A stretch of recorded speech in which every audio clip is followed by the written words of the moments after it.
You're listening to 515, the Ultra Podcast, the show that invites you into the lives of people who make up the Ultra family. Here's your host for these conversations, Larry Ryan. Thanks, MJ. This May, I will be teaming up again with UM Australia to bring their race to you live on the 515 YouTube channel. Today's athlete and profile will be taking a second crack at the Noosa course. This time, hoping to enjoy the experience without the fear of the 12-hour cutoff. My next guest to the podcast had an interesting 2025.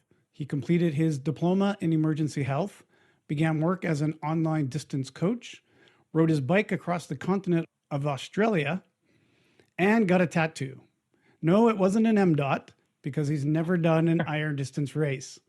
Joining me from his home in Brisbane, Australia, welcome to the podcast, Matt O'Brien. Hey, Matt. Thank you, Larry. Thank you. Morning. How are you? Good evening. I'm good. Oh, yeah. True.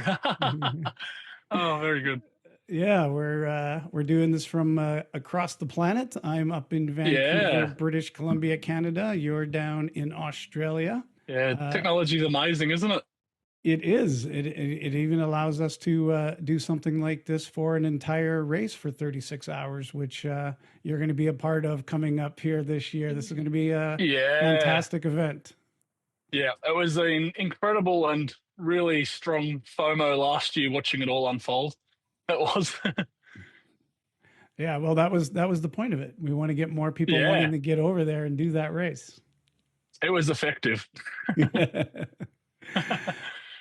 Well, out of that introduction, I think the first thing I would like to talk to you about, if you don't mind, is I saw you posted that you got a new tattoo.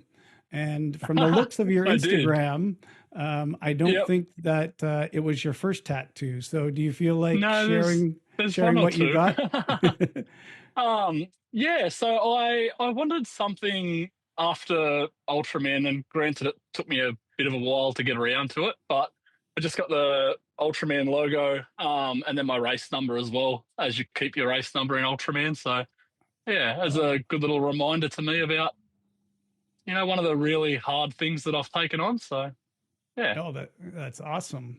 Can we get another look at that for the people on the on the YouTube it's a bit hard to see, but yeah. Oh yeah, look at that. Awesome. Yeah. So number 368. Yeah, that's right. Yeah. Yep. Yeah. Good number.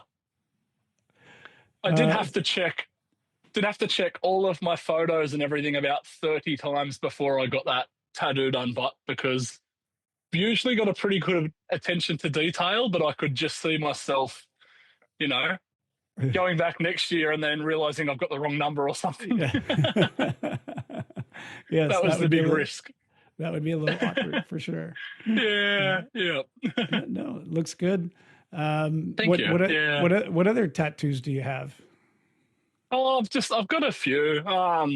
There's a YouTuber that I loved called Casey Neistat, and he's got a tattoo that I loved. And it just says "Do More," and I've got that on the inside of my arm there in my handwriting. Just as I like that philosophy. There's always a bit more you can do, and it keeps you positive, I suppose, keeps you from getting too overwhelmed or weighed down. And the other ones are just, nothing exciting. Oh, yeah. But you're the They're usual... probably the two important ones. Yeah, absolutely. You're the usual suspect, though, where once you got one, you had to get more, right? Unfortunately, that's a real thing. Yeah, I don't subscribe to it's a good pain thing. Some people say, it's a good pain. I don't subscribe to that at all. It's not a good pain at all. But they are one of those things, I think, that once you get one, it's kind of like, I might get that one day. And over time, it compounds. Do you go to the same artist all the time? Do you want to give a shout out to your tattoo artist? No, I don't. I don't even think I've been to the same one twice, to be honest. Oh, okay. Not through any intentional reason. They seem to be fairly short planning. I'll plan it, then a week later it happens. Oh, yeah. And because I've been traveling around so much with work and whatnot, it's I get it. Yeah. Well, let's talk a little bit about what you do for a living. I understand that before you got into ultra, you were working in the Yep. mining industry, and Yeah, maybe that's right. you weren't as fit as you are now. You look quite fit. What was your Yeah. life like at that time when you were in the mining industry? Actually, it's funny. I have got one other tattoo that is probably an important one, and it's on the back of my arm there, 52.8. So I'll explain that a tiny bit. So when I worked in the mines, I was a production superintendent of one of the really big mines in New South Wales, and I just worked huge hours. I lived at work, and I spent my time off on the weekends drinking, quite large amounts of alcohol and partying. And I had a pretty big boat at the time, and my mates and I had just spent the weekend, drinking and partying and having a good time. So there was no real consideration into eating healthy or anything like that. And that combined with my roster and the big hours I worked, led me to be in quite poor shape. So the heaviest that I ever got to was 152.8 kilos, hence the 52.8. So Okay. I was, it's quite, I don't know, I don't want to say humbling. It's quite interesting, but to look back at photos of back then and yeah, see the Yeah. difference. Yeah.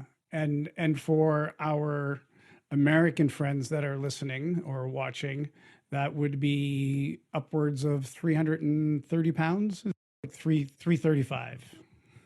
Yeah, it was big. Hey, some of the photos are quite, I don't want to say hard to look at, but you kind of look at them and just think, but I don't really know how that was acceptable. Yeah.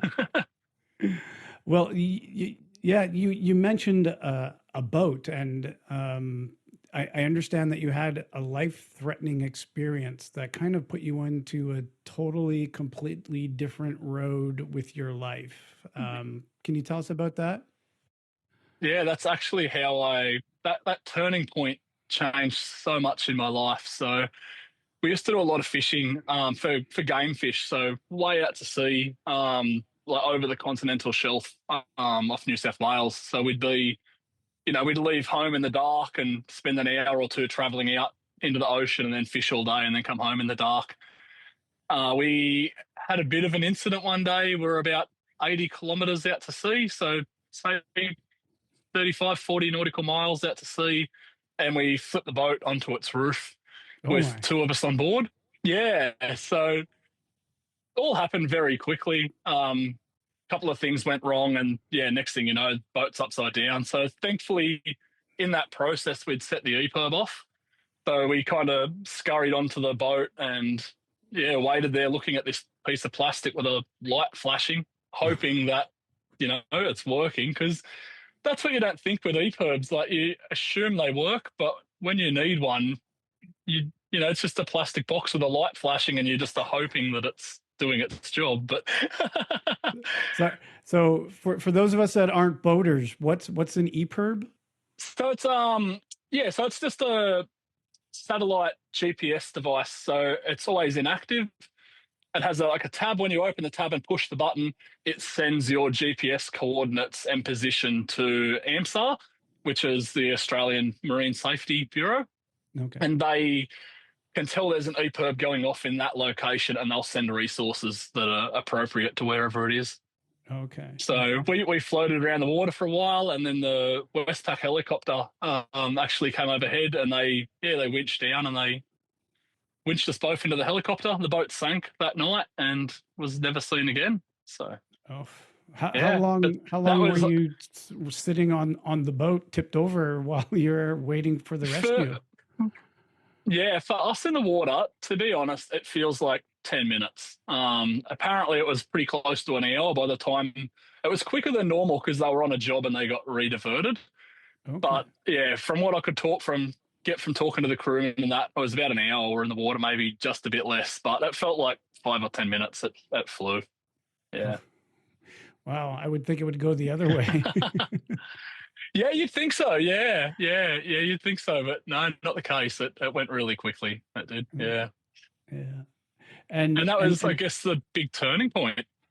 Yeah. So tell us about that. What did this do to you? This experience? What made a turning point? It's it's hard to explain. I think it's a mixture of quite a few things with, quite a few emotions, I guess, in there as well. But I can very distinctively remember. So the boat was floating bow up. So I was kind of standing on the windscreen, looking up in water, kind of up to my chest.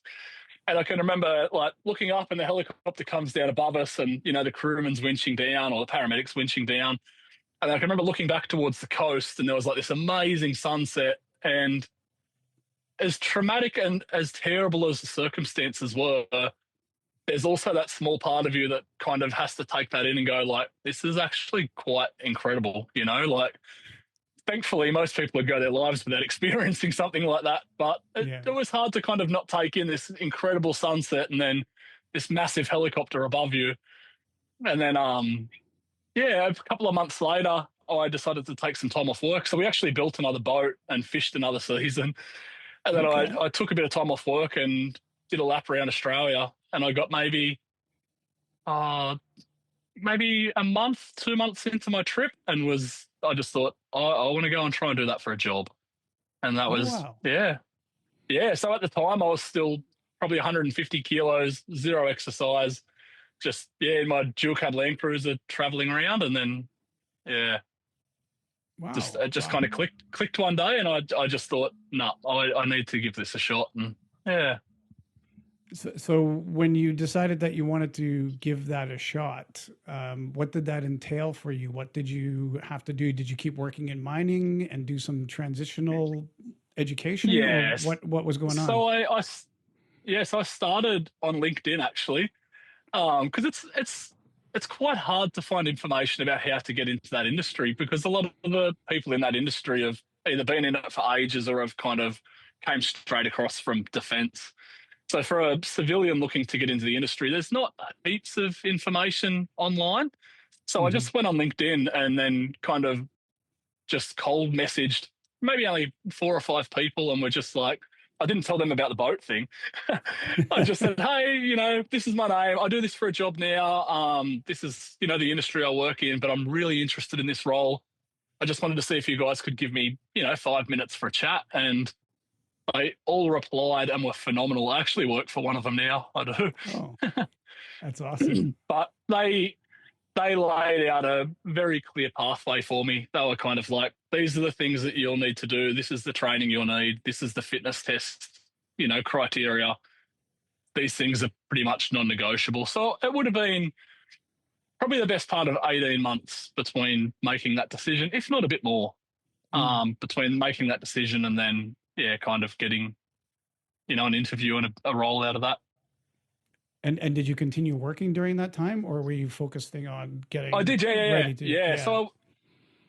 So I worked full time in the mines still for the majority of that time, and then I just decided that it was all getting a bit too much, and I just needed to commit to it. I kind of got to the point where it was, I need to burn all the bridges and just fully commit to this. And if it doesn't, if it doesn't work out, then I can always go back to the mines. I'm leaving on good terms, but it was too hard trying to juggle my training and what I was trying to achieve while I was working 12-hour days, 6 days a week. So I actually quit my mining job and went and worked at a gym for, it wasn't long. It was maybe 2 months at the gym. And then, my phone rang one day and, after probably the 15th interview, I got a start. So, wow.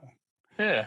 So you were saying that there was a physical fitness test, and when you were talking earlier about being at the mine and being, 152 kilos, what did you have to do, like an extreme exercise program then at that point to try and get ready for this new position? Yeah. So I did so I had to focus like pretty heavily on weight loss. And then the other thing that was a real killer for me was swimming. So I probably did the first 20 to 30 kilos of my weight loss really bad. I just kind of lived on 1,000 calories for, months. And looking back in hindsight, it was effective, but it was pretty detrimental to my, energy levels and training overall. Yeah. But probably the biggest take out of it, and this is one of the, I think like a really big highlight for me, especially when I finished day one at UM. When I first spoke to these guys and they kind of gave me the fitness test, I went to the pool. I remember I was in Broome and I tried to swim and I could do like 6 or 7 strokes and I had to stop because like I'd always been around the water, but I'd just never been a good freestyle swimmer. Like it was just, we'd go out to the shelf and jump in the water and swim around the boat, but you'd just float around and do breaststroke. Yeah. You're So I not a couldn't even real do a lap of the Aussie. 25 Come on, you're meter not a real pool. Aussie. Yeah, no, right. Yeah, so like when I first started, I couldn't even do a lap of the 25-meter pool. So then to have the fitness test, which was a 700-meter swim in less than 16 minutes, which isn't aggressive, but, when you can't even swim 25-meter lap, that's aggressive. So, yeah, I ended up learning to swim again as an adult.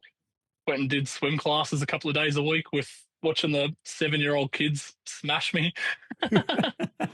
Quite humbling. They didn't have an adult lesson? They did, but we're all in the same pool, so it's hard to not realise that the kids next to you are, doing 2 laps to your 1. Well, yeah. did you have a sporting background as a kid? If you weren't in the water like every other Aussie, were you playing footy or soccer? Not really. Or what were you doing? So, played footy when I was very, very young, but pretty much my teenage years and all through high school, just BMXs and stuff like that.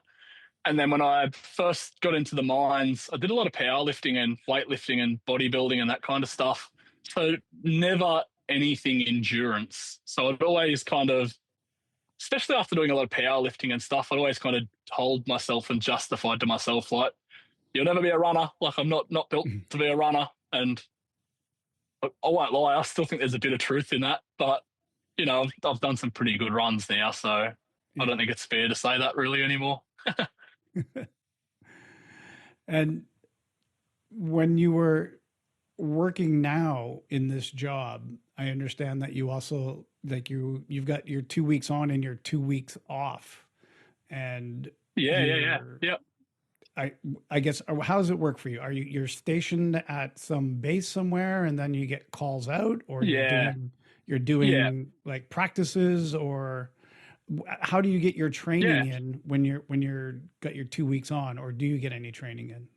Yeah. No, I've got a pretty good system most of the time. Obviously you can plan the best week you can, but then when you work a job like we do, like we'll just randomly end up on overtime some hours when a job goes over or something. So you just kind of make it work. But I do 7 days, a 24-hour shift, and then 7 nights. So the day shifts can be a bit of a challenge. So how I kind of structure my training, especially at the moment, is that day shift week is kind of my recovery week. I don't plan that to be a very big week just because I know it's difficult to train. Night shift week for me is mecca. I can train on night shift, because you got all day. I don't start till 5 p.m. So I train pretty hard on night shift. And then my 2 weeks off are the same. Basically for the 2 weeks off, I have no distractions really from training and eating. So it's really good. Yeah. And what is your life like at home when you are home for 2 weeks? Yeah, really good. It's kind of like you can compare it to going on holidays every 2 weeks, to be honest. Because, you finish work and then you have 2 weeks till you go back to work, and, no real, work or job commitments during that 2 weeks. So it's just travel and catch up with friends and train.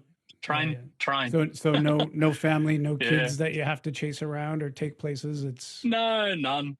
No. Yep. Yeah. Just me. So yeah. That's going to make it easy then, compared to a lot of these Very people simple. out there. Yeah. You compete against all these moms 100%. and dads that are trying to squeeze that training in, and I really don't know how they do it, to be honest with you. So I was working a similar roster when I trained for last time, and my partner my partner at the time, she was just incredible with being accommodating and, you know, it never being an issue. But Yeah. I did reflect quite a few times, like, if I worked Monday to Friday, had a family, and was training for this, it would be such a different world. Yeah. I take my hat off to them. I don't know how they do it. So in January last year, you completed a diploma Yep. in emergency health. I assume this is Yeah, part yep. of what you're doing in your job. Is it a requirement, or is it just something that you did as I want to have the extra training?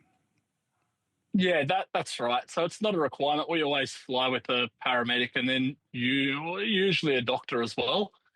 Um, so for me, it was more about just giving me a bit more of a better understanding of what was going on in the back of the aircraft when they were with patients.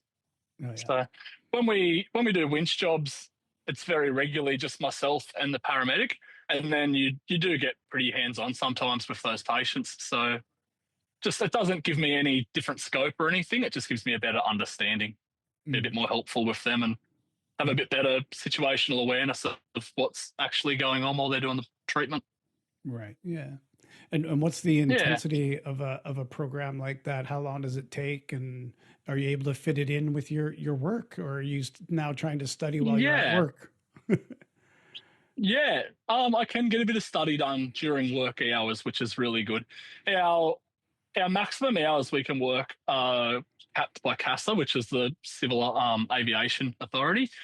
So we can't just, even though we're rostered on, say, 7 till 5, we can't stay at work 7 till 5 every day because we just run out of hours. So Right. we do kind of go in, check all the aircraft, do all our checks, make sure everything's sweet, and then you go back to the accommodation and just be on standby. So there is opportunities to do study at work, which is really good.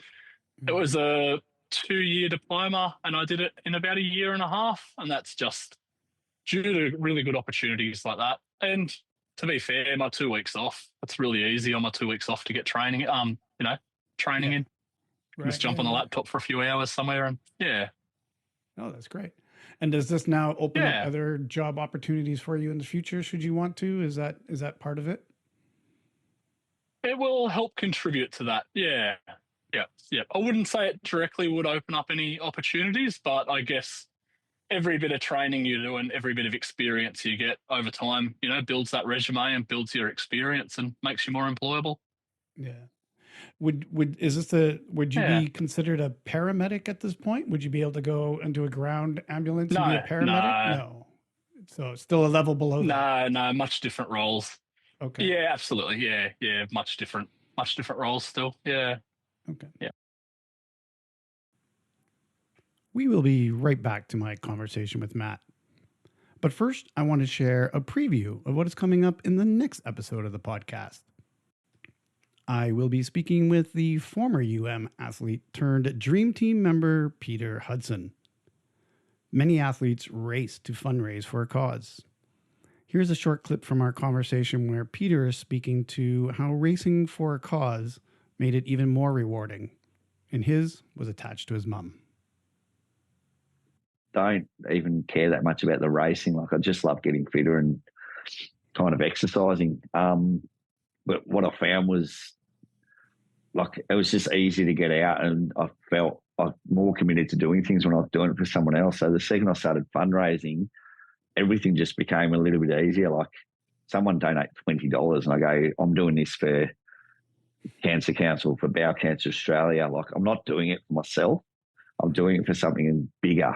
And that, like, to turn around at the end of the day and raise, I think, over $10,000 3 or 4 times is like, that's just really rewarding to me, more than crossing the finish line myself or anything like that, but actually having an effect. And like they say, like, even the smallest ripple can start the wave. So Yeah. just $10,000 fundraising, hopefully it builds over time. We do something else soon, but yeah, it's sort of more the bigger pictures, the fundraising and things like that for me, as opposed to what I get out of it just myself. That's Hutto, a major part of the Dream Team, who will be the guest in my next episode. Now back to my conversation with Matt. In this part, we start to get into the various events that he's participated in. Well, let's talk a little bit about your races. I mentioned in the beginning that you've never actually done an Ironman event, which is interesting, Yeah. or an iron distance event. Yeah. You've done a handful of Yeah. 70.3s. You did the Ultra 355 that they used to have. Yeah. What Yep. convinced you to try and go to the Australia? Jeff and Andrew Trout, I'll directly blame them too, I think. I think I can directly blame them too. And John DeMandel is the other one. He was very much to blame for that as well. Oh yeah. So did 355, and then we went out to dinner on day 3. And the decision was kind of made that night. I think it was Tony had kind of suggested, would you consider doing one day? And I kind of was like, oh, I can't. I've never done a full distance Ironman. Like, that's the prerequisite. And they were kind of, oh, well, you've done 355 now. We'd accept that. And then I think I registered about a week later. Oh yeah. Yeah. It was, those guys are very strongly to blame for that, thankfully. Yeah. So that's Tony Horton that you mentioned there, the owner of the race, the guy who started it off, and Jeff Morris is the that's right. race director. Jeff Morris. Yeah. Yeah. Well, when you did your first one in 2024, I don't know what your goals might have been, maybe to get it done, as most people do when they do their first or 515 distance race. But you were one of those guys that wants to add a little bit of drama to the race. Can you tell us about what happened? On day 3, I made the run cutoff by, it was like 2.5 minutes. Not intentionally either. And even running down the beach, I was convinced we weren't going to make it. But yeah, we did by 2.5 minutes. It was quite an experience, I must admit. Yeah. And who was on your crew that was helping you to push and get that under the wire finish? Yeah, I had a really good crew. So I had a pacer lined up, and then kind of a few that were tentative, but nothing really locked in. So the 2 pacers that I ran with, I didn't actually meet until the athlete briefing. Oh. And they were both just phenomenal. Nikki Fox and Michael Wakeman, and they were just, there's no way I would have finished day 3, at least not within the cutoff, if it wasn't for them too, which was a big shift for me, because going into Ultraman, and I guess you don't know what you don't know, I didn't really want to have a pacer. I was just kind of like, no, I'd prefer to just do the day by myself, and I look back now and that was insanity, but you don't know what you don't know. There's no way I would have finished day 3 if it wasn't for them, for multiple reasons. And then the other part of my crew was my partner at the time, Belinda Sampson, John DeMandel and his wife, Kim. And those 3 were just superstars. I could not speak highly enough for how incredible they were. Yeah. And we had John on the podcast last season after the race. He unfortunately he had a DNF at that race after crashing twice. You couldn't make that up. It's so sad. Yeah. But he had a great attitude about it in that episode. He was still, and he got engaged. So yeah, how good. Yeah, I love watching that. That's so good. Yeah. John's a super resilient and positive guy. It'd take a lot more than that to shake him, as disappointing as it was. He's a really good dude. Mm-hmm.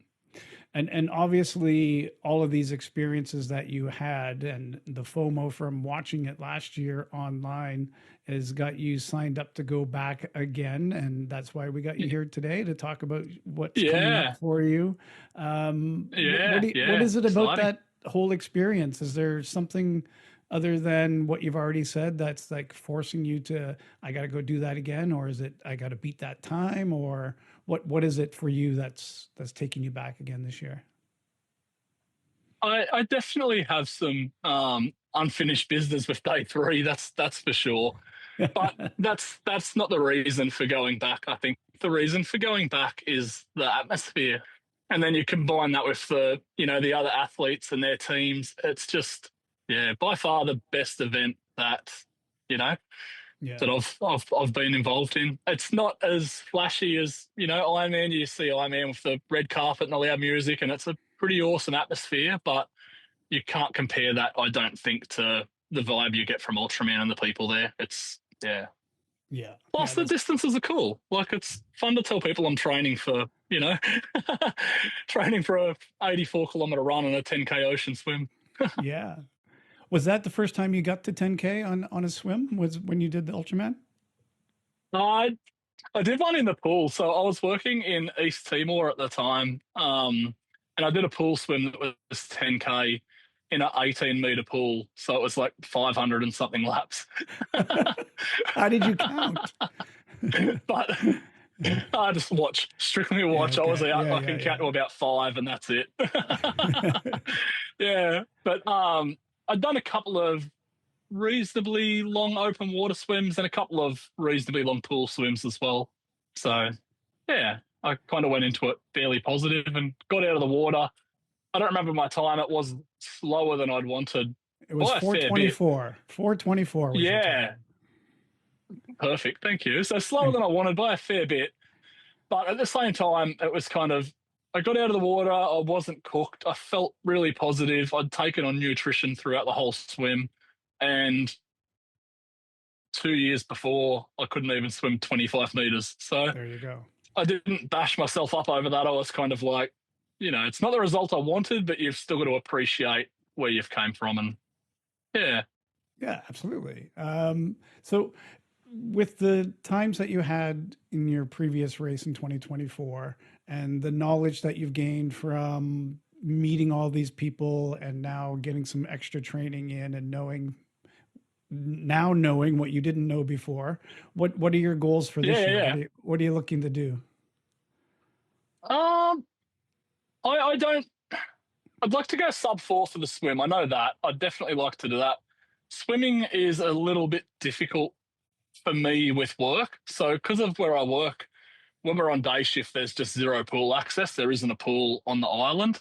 Right. On night shift, I can catch the ferry over to Thursday Island during the day and swim. But at the moment, it's costing me about $36 every time I go over by the time I pay for the ferry and my pool entry. So I did that 3 times last tour. It's $120 in pool fees for a week. Yeah. It starts to get a bit out of control, but I think I'll just have to suck that up for me night shifts for the next few months and, just pay it.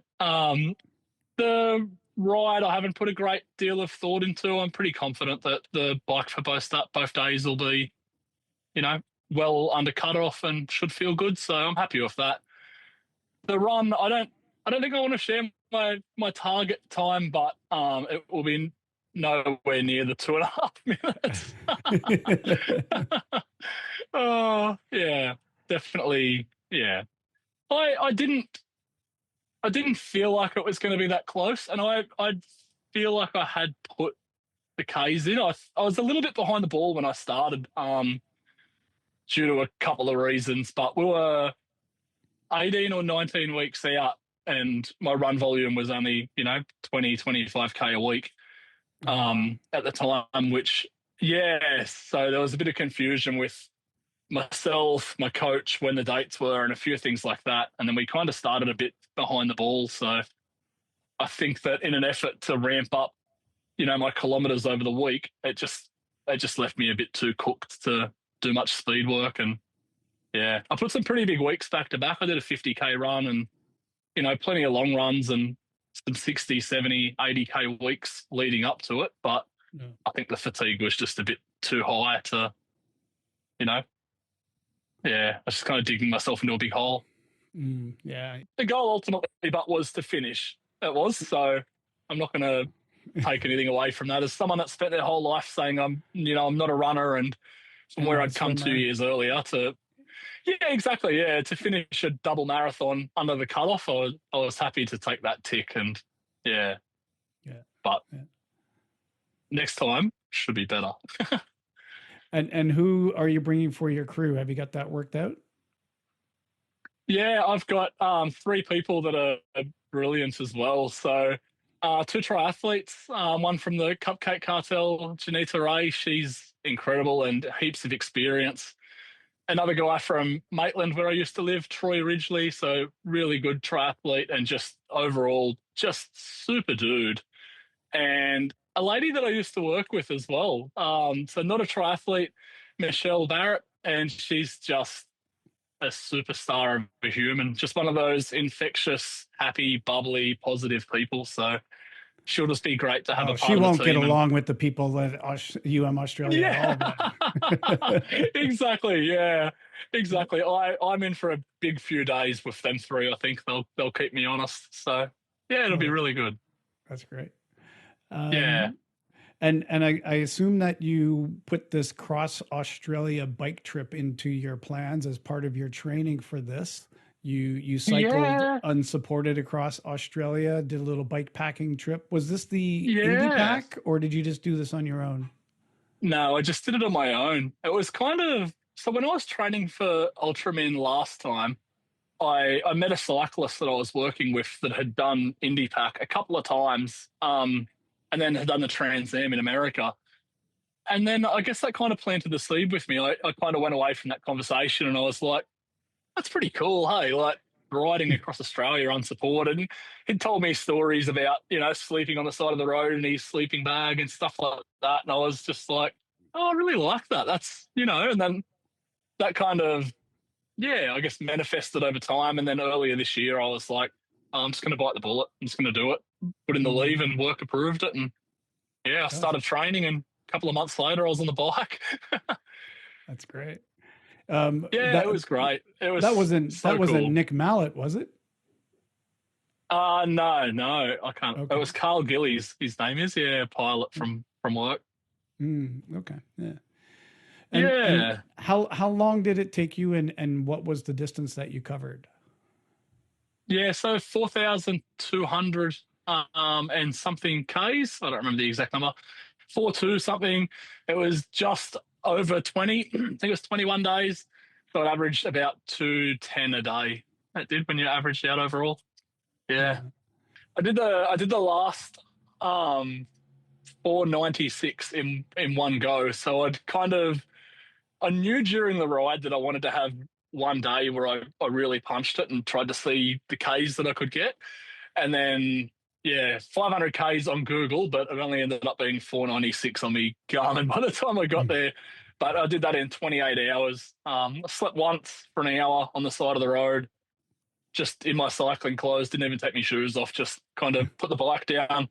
I laid on a bit of grass next to the road, set my alarm for an hour, and yeah, that was, wow.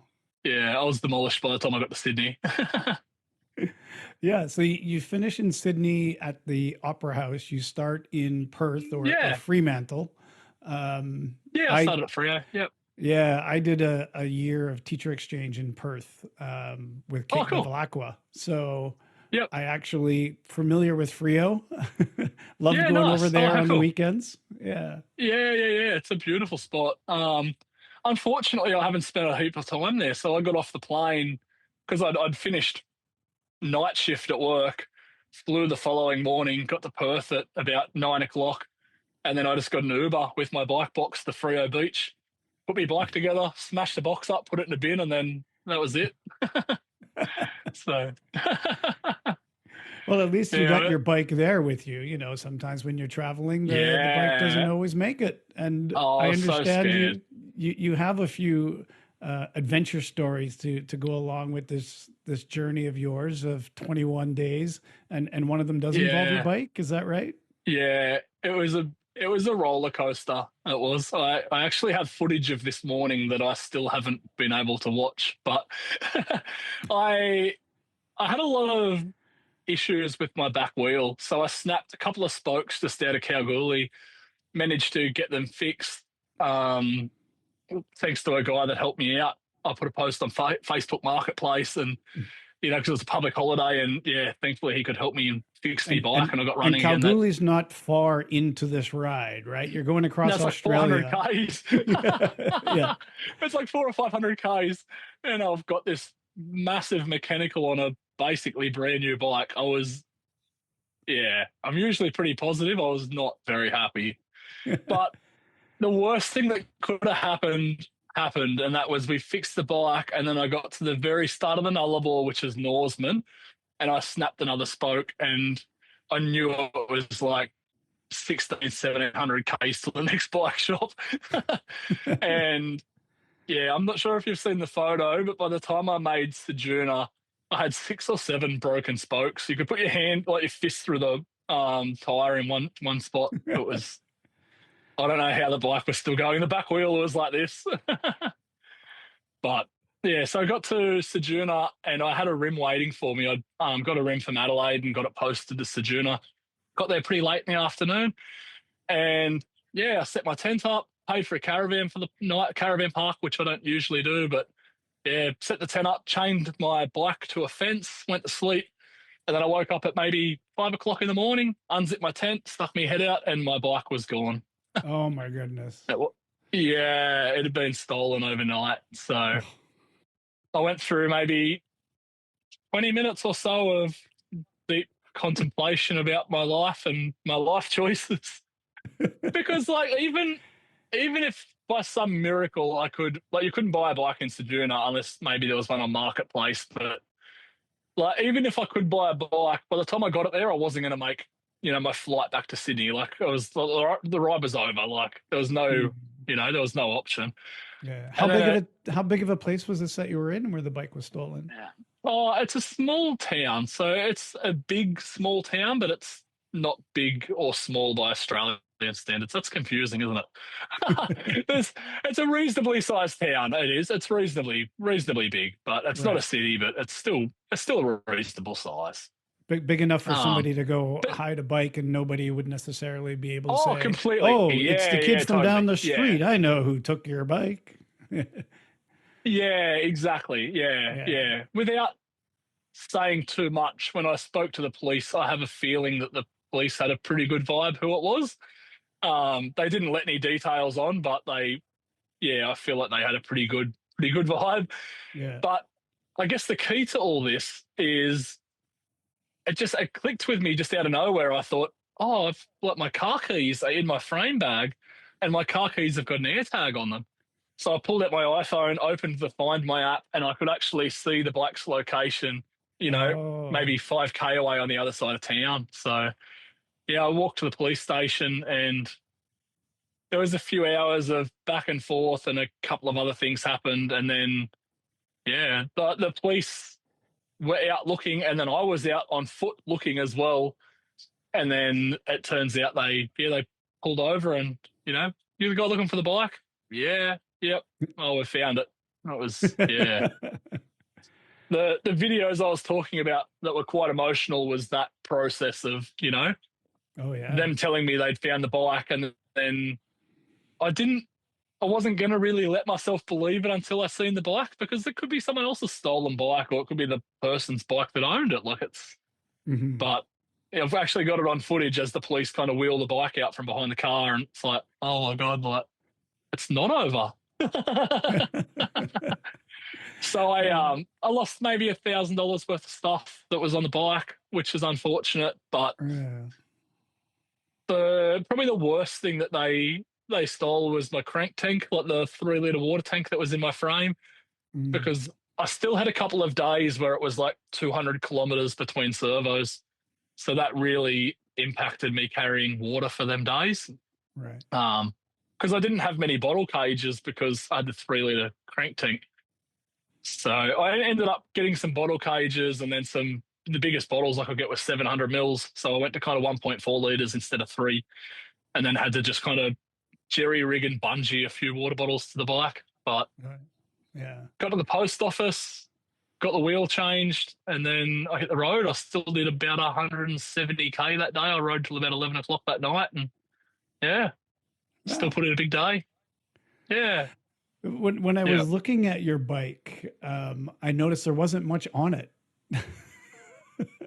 And I thought, you're a really good like bike trekker. You can travel with the least amount of stuff possible. But I guess it was a lot of it got stolen. I'd gone through my packing list a heap of times, and then I even did a couple of long rides. I did 2 kind of overnight long rides in preparation, and they were really crucial for me realizing that as much as there was things I wanted to take, I didn't want to carry them. Right. So I'd culled what I was taking quite a few times to get it down to, I ended up, by the time I got to Sydney, I had 1 pair of cycling clothes, 1 pair of clothes to wear when I wasn't cycling, 1 pair of socks, and just the other essential stuff I needed. It was pretty nasty, to be honest. Yeah. And I've seen other people that have done this, cycled across Australia, and basically there are large expanses. You were saying 200 kilometers sometimes between service stations, and you just kind of stay at these little roadhouses or pitch a tent wherever. Yeah. What's that experience like going to the roadhouses across Australia? Yeah, so the roadhouses are all pretty good, I guess, given that there's so much distance in between them. Most of the ones that you go into are like a pretty good standard. Some are certainly better than others, but you can usually get pretty good food at most of them. I didn't camp at any of them. Oh, sorry, I camped in my tent 2 or 3 times, out the front or around the back, but not actually in accommodation. Most nights I'd just walk into the bush 100 meters, set me a tent up there, and wake up in the morning and off again. Yeah. And you're saying the food is not bad at these places, but I'm guessing it's probably not a big variety either. Is it like just your typical roadside hamburgers and stuff like that? So this is one thing that was something I probably didn't consider enough. So in an effort to save weight and not carry too much, I decided to not take any cooking gear. So initially I was taking cooking stuff, and then I was like, the problem's not the cooking stuff, the problem's food, the problem's needing to carry X amount of food. And even if you take dehydrated meals, like 2 weeks worth is a lot.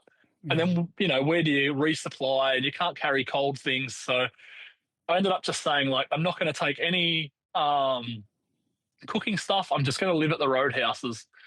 The bigger roadhouses, because they cater to all the interstate truck drivers, you can pretty much get, decent home cooked food at any of them.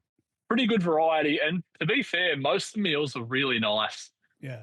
Something I didn't plan on is the smaller roadhouses, that's not the case. So there was like multiple days I'd ride 150k plus, get to a servo and find a Bayer Marie full of dim sims and Chico rolls and, stuff like that. And it was just like, this is not the food that I need after today.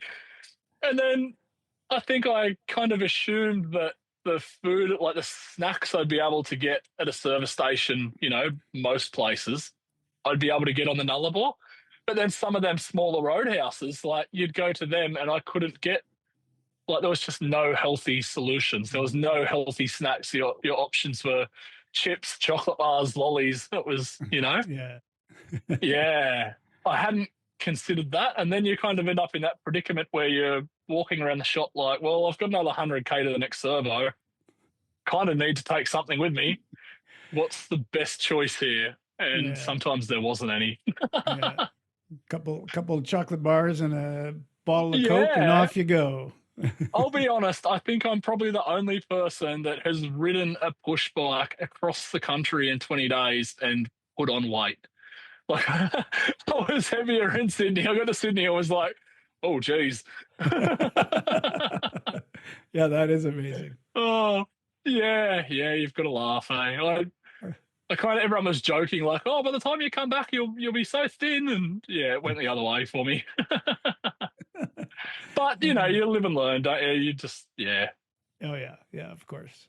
Well, the other thing that I mentioned off the top is that in the past year, you also started a coaching business. I guess you've reached a point Yeah. where you feel like you've got some kind of niche or you've got some knowledge. What is it that you feel that you offer that's kind of unique, that you want to be able to go out and help other people do these crazy ultra events or just get in shape? Yeah, yeah, no, for sure.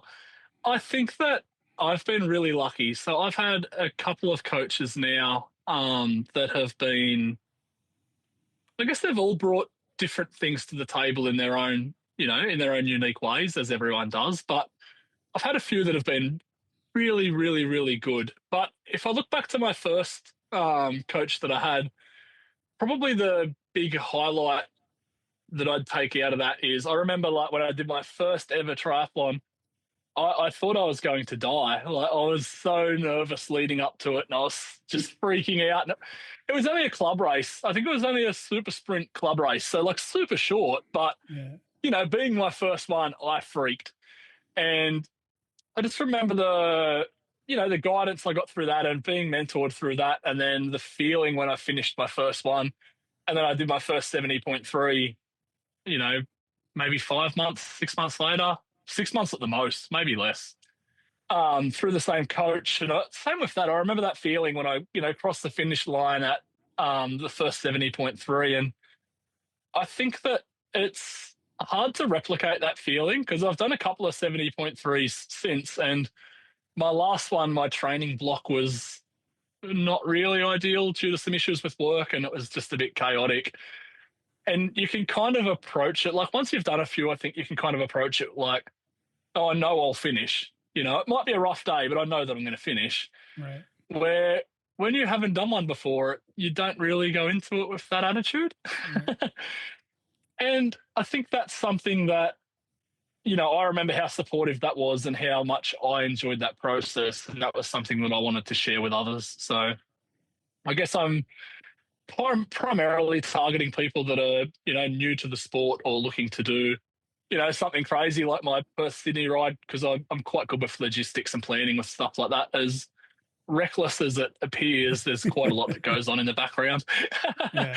I post a bit of stuff on Insta that would probably make it look like it's all done on a whim, but in the background, it's quite planned out and quite well thought out. Yeah. But yeah, I guess that's the main focus point for me is just being able to take people that, don't think they can do a race or are new to the sport and want to do a race and, taking them through that process. Yeah. There's heaps of coaches out there that are, high performance coaches that are training, guys to go and win races and stuff like that. And I don't think that's my market. I'm certainly not one of those guys. I don't have the experience or the skill set that some of those guys do. Even a few of the previous coaches I've had fall into that, that category. But yeah. Yeah. So you just want to help. You just want to help the beginners to jump in and get a feel for it and give them. Yeah, absolutely. Yeah, people that are new to the sport, or even people that work, FIFO and those kind of rosters or shift work rosters. That's something that I'm pretty competent in. I've done shift work. I've done fly in flat now for a long time. After that, you start to realize there's patterns. There's things that work and there's things that make life easier. So I have a lot of experience in that. Well, listen, I really appreciate you coming in and talking to us about all these different experiences. If people do want to catch up with you, what are you using? Do you have a website for the coaching? What's your Instagram handle? Can you share that with us? Yeah, absolutely. So I'm currently getting the website built. So at the moment, I'm just Facebook and Instagram, and it's just Lantern Endurance. And when you are up and running, is it going to be lanternendurance.com or Lantern Endurance Coaching? Yeah, that's the domain. It should just be lanternendurance.com. Yeah. The website's maybe a month away. I've got a fair bit on at the moment, and I'm slowly working through it all. So it's definitely a priority, but at the moment, it's not quite the top one. Yeah, of course. Yeah. Yeah. Well, listen, again, thank you so much for coming and sharing your experiences. I love to do these athlete in profile so we can introduce people that are going to be racing in the upcoming Australia or whatever race it is that we happen to be doing the athlete and profile for. And we'll now that we know a little bit more about you, we'll be following you and following you around the race course, and hopefully we'll see you personally, because one of the things we're doing is we're doing it live again. If you've got a crew member that wants to be your media person, that wants to put you live on the screen with us, I'm going to have everybody just connect in with Zoom live in how cool. and go straight to broadcast. So if there's somebody on your crew that wants to do that, yeah, they'll be all over that. They'll love that. Yeah, excellent. Well, good luck in May. Thank you so much for having me on, Larry. I really appreciate it. Yeah, no, it's been my pleasure. Thank you. Hey, if you liked what you heard today, please tell a friend and be sure to subscribe wherever you get your podcasts. We'd appreciate it if you'd rate and review the show while you're there. Drop the names of the people you think we should interview and we'll get in touch with them and make that happen. Thank you for listening to 515, the Ultra Podcast, a production of 55 Enterprises.